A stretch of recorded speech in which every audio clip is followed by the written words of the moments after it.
Hello, everyone. Welcome to the Redmen TV and your latest episode of Transfer Insight. My name is Dan Clubb. I'm absolutely delighted to be joined by a man you all probably know very well by now. It's Lewis Steele. Lewis, my friend, how are you?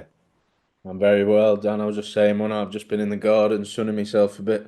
It's been a pretty hectic week and a very hectic season overall for us journalists, non-stop. So I thought Thursday was the day to just have an hour sunning myself a little bit, but happy Don't to blame you. talk No, now. I appreciate you joining me. Appreciate you dragging yourself in away from the vitamin D. We'll get you out there topping up that tan again soon as possible, mate. Don't worry. But yeah, it is time to top up some tans for the players, for on the slot, for us in the media. Yeah, we're in the home straight now, and it hasn't really got a lot of jeopardy riding on it, so it's nice, and it gives us time to discuss and cast our minds to other things. I mean, a lot of Liverpool fans can't stop thinking about transfers from start to finish. But I think now we are in the sort of the space whereby it's the 1st of May, the time of recording, you can start to wonder what the summer might look like. And we'll begin there if you don't mind, because you've done a Q&A piece for your Liverpool Confidential for the Daily Mail. It was a transfer special, if you like. But the top line, Lewis, I'll ask you this. I think I'm right in saying it feels like we are bracing ourselves for quite a busy summer because Liverpool Premier League champions, that's wonderful. But I don't see the club, Arne Slot, Richard Hughes, etc., resting on their laurels and looking at that as enough.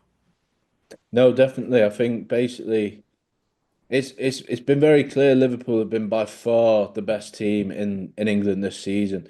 But what's weird is you can look at a couple of positions in the squad and say, listen, they can be improved this summer. And I think Richard Hughes knows that. I think Arne Slot knows that. I think everyone knows that really. And I think it will be a big summer in terms of incomings and maybe some outgoings as well. Well, definitely some outgoings as well. So, the people that I speak to, the word back that I seem to get is, it's going to be busy. Now that doesn't mean that Liverpool are going to spending 300 million on, world class heavyweights, but they will be buying players, and I think it wouldn't be a surprise if four or five come in this summer and maybe the same number leave through the exit door. So I think it'll be busy. It's fascinating, it really is, and I agree with everything you just said there in terms of like how I'm looking at the squad and how I'm looking at what we've got at our disposal already. But when you speak to other fans, like when you speak to Everton fans, for example, obviously in the city, they must think we're mad because we just won the Premier League. Like, how could we be having these sort of conversations? But it's right. There's some upgradable positions, there's some upgradable personnel, and there's probably a little bit more squad depth that needs adding as well. So let's dive into some of the questions and some of the people you addressed in this piece that I mentioned a moment ago. We'll start with the left back because when you talk about the summer, the main topic of conversation right now, there's two, one left back, one centre forward.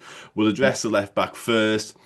I think I'm right in saying, correct me if I'm wrong, Milos Kerkez is the one, and then probably one of Tsimikas or Robertson, likely to be Tsimikas, will leave. Yeah, that's bang on from what I understand it to be. I think I first started sort of hearing about Kerkez way back in maybe even like October, November time, really. His name started, cropping up in conversations with people I speak to around transfers and whatever, as a potential target. And I think that that's only just ramped up over the months that have come since. I've watched him play for Bournemouth a few times, and he's always really impressed me. He's pacey, can get forward, but he can also defend as well. And I think he is the perfect modern fullback, the perfect age profile for Liverpool as well. Um, so I do think that he is the one. I think that the other one that people have mentioned is Hato at Ajax, but I think that one has just sort of died down a little bit in the last month or so. And it does appear that Kerkez is the main target. Obviously, there will be competition. I think City have been linked with him as well, and maybe Real Madrid, maybe United as well. But obviously, an article I wrote earlier in the week, Sunday for me, or just the whole season, makes me think Liverpool is the place to go. And yeah, I do think Kerkez is reasonably advanced, although you would have to caveat that with saying Bournemouth are still fighting for Europe, so I don't think Liverpool are wanting to disrespect Bournemouth by pushing it too early. So I think maybe once the season's finished, I think I wouldn't be surprised if there's it really ramps up in terms of news reports and whatever with these new players. But yeah, Kerkez does seem the one, and then I would say probably Simicast would maybe be on his way. Interesting. Okay, it's interesting you mention the relationship there and not wanting to sort of tarnish that at all. And clearly, Richard Hughes will help grease the wheels of any moves at Bournemouth. And we're going to touch on another Bournemouth player in a moment, which makes it even more imperative that you don't, put their nose at a joint because you might be sort of doing yourself a disservice in the Kerkez deal and possibly the Dean Howson deal, which is the one we'll come on to momentarily. But yeah, I wonder then, Lewis, on that you mentioned the fact that obviously post-season, when all said and done, when the curtain does come down on the actual football, maybe then we'll see these sort of things really ramp up a notch or two. I think I'm right in saying there's that pre-transfer window for the Club World Cup side. Do you expect Liverpool to maybe even do some business in that little space? Yeah, I wouldn't be surprised at all because if you look at Huijsen, for example, we've got maybe four or five big clubs that are interested in him. And I do think the fact that he's got a release clause makes that quite an easy deal to do. So it's going to be a case of, put the money on the table and he's your player. But obviously, Huijsen is slightly different in the fact that he's got more suitors than Kirk has. Um, but as I mentioned a minute ago, there is that thing where Bournemouth are still in European contention. I think they're ninth, if I'm right. I'm Mhm. not sure. They're around that neck of the woods anyway. So Could they're get you certainly Champions League that at the minute.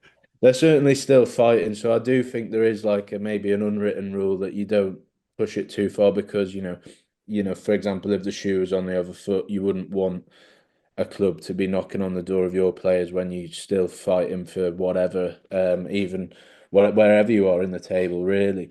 But that window of, I think it's only 10 days or whatever, that could definitely see some deals, I think, and it could also see some moves out the other way as well, if you think of Trent and Real Madrid.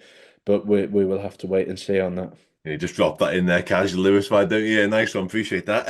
No, it's interesting. And I think, with Hoyson and Kerkez, I think they kind of ring true of what you said right at the top in terms of they're going to cost a decent chunk of money, but they're in Liverpool's ballpark when it comes to the figures, between 40, I think Howson's release clause is 50 million. So they're not marquee top level signings, but the decent amount, like I say, and Liverpool do like that sort of thing. I mean, McAllister falls into that bracket, Jota, Salah from way back when as well. Let's move on to the number nine situation now, because this is probably the one that's going to cause the most conversation. I think it's fair to say it looks like Kirk, as touched upon, is the chosen one. Dean Howson's in the round the centre half conversation, but the nine, there's a bit of a dearth of genuine he's the guy options. I think it's fair to say now, short of Alexander Isak. I don't quite know where you turn from here, but you've named Hugo Ekitike as possibly the one most likely. Yeah, I mean, I wouldn't categorize it as likely. I would just say he's a name that keeps coming up in conversations that I have, which makes me wonder if there's something in it. Obviously, he's a very talented player. He's got a good record this season. He's a Fr France under 21 international. He's played in Europe. I think he's in the Europa League or played in it. Played in a very good league in the Bundesliga. So he t ticks a lot of boxes in that regard, and his age profile is just a sort where you think that is bang on for Liverpool. Now, as I mentioned at the top, there is money to spend, but I can't really see them brokering 150 million on one player. That's never really been Liverpool's style. I can't really see that changing now, even though Isak would obviously be the one. Like he is probably the best, or one of the best number nines in the world, isn't he? So. I can't really see Isak, even though it would be bang on, because if you do buy him, then you start to get into the neck of the woods of PSR problems if you're going to be buying other players as well. Whereas Ekatike could be available for a little bit less. And I do look around Europe, and there is a bit of a dearth of quality number nines all around the game right now, especially ones that are available. Alvarez has been linked a lot, but they bought him from City for 100 million last summer, so they're not going to sell him for anything less than 100 mil. So, and then you've got Cunha who's going to Man United probably, and Liam Delap who's linked with every club in the world, it seems. So, Ekitike just seems to be the one that has more of a clear path towards, but it's definitely not one that I'd say is advanced or likely yet, just a player that Liverpool admire and could be one to watch in the coming months.